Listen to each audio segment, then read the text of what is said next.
প্রচণ্ড দাবদাহকে উপেক্ষা করে বৃহস্পতিবার হলদিয়া বিধানসভার বিভিন্ন এলাকায় প্রচার করলেন তমলুক কেন্দ্রের বিজেপি প্রার্থী অবসরপ্রাপ্ত বিচারপতি অভিজিৎ গঙ্গোপাধ্যায়। এদিন হলদিয়া কুগরাহাটি মনসা মন্দিরে পুজো দিয়ে প্রচার শুরু করেন। এরপর কুগরাহাটি বাজার এলাকায় কিছুটা পদযাত্রা করে জনসংযোগ সারেন তিনি।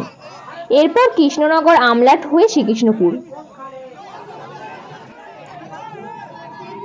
কখনো গাড়ি থেকে নেমে সাধারণ বাসিন্দাদের সঙ্গে কথা বলা, কচি কাচাদের সাথে শুভেচ্ছা বিনিময়, আবার কখনো কিছুটা পদযাত্রা, আবার কখনো অন্য মন্দিরে গিয়ে পুজো দিয়ে জনসংযোগ সারেন তিনি। দুপুরে দলীয় কর্মীর বাড়িতে দ্বীপ্রাহরিক আহার করতে এসে সেখানে তাকে বরণ করে নেওয়া হয়। প্রচারে বেরিয়ে প্রচণ্ড গরমের থেকেও তৃণমূল কংগ্রেসের সীমাহীন দুর্নীতি নিয়ে সরব হন অভিজিৎ গঙ্গোপাধ্যায়। ষষ্ঠ দফায় আগামী 25শে মে ভোট তমলুক লোকসভা কেন্দ্রে। এখনো প্রায় 1.5 মাসেরও বেশি সময় বাকি। তাই শরীর ঠিক রাখতে দুপুরে হালকা খাওয়ার ওপরই আস্থা রাখছেন অবসরপ্রাপ্ত বিচারপতি অভিজিৎ গঙ্গোপাধ্যায়। এদিন দুপুরে ভাত, ডাল, বেগুন ভাজা, পোস্তর বড়া, ইলিশ, চিংড়ি, পমফ্রেট মাছ থাকলেও ডাল, পোস্তর বড়া আর পমফ্রেট মাছ দিয়ে দ্বীপ্রাহরিক আহার সারেন তিনি।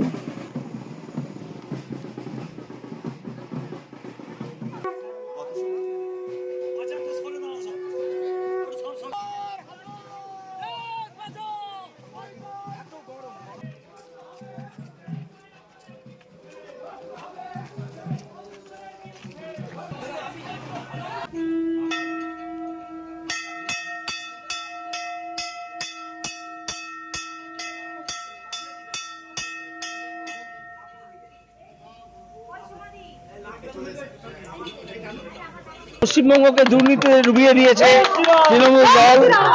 তাদের বিরুদ্ধে কথা বলার জন্য যা যা করা যায় সব করতে হবে। সেই জন্যই আমি তাপ হলেও তাকে আমি অগ্রাহ্য করছি, কিন্তু দুর্নীতিকে তো অগ্রাহ্য করতে পারি না। দুর্নীতির একটা দমন করতে হবে। যে প্রচন্ড বেকারি সমস্যা, সেই দিকে তাকাতে হবে। আরো অনেক ইস্যু আছে, সেসব বিচার বিবেচনা হবে।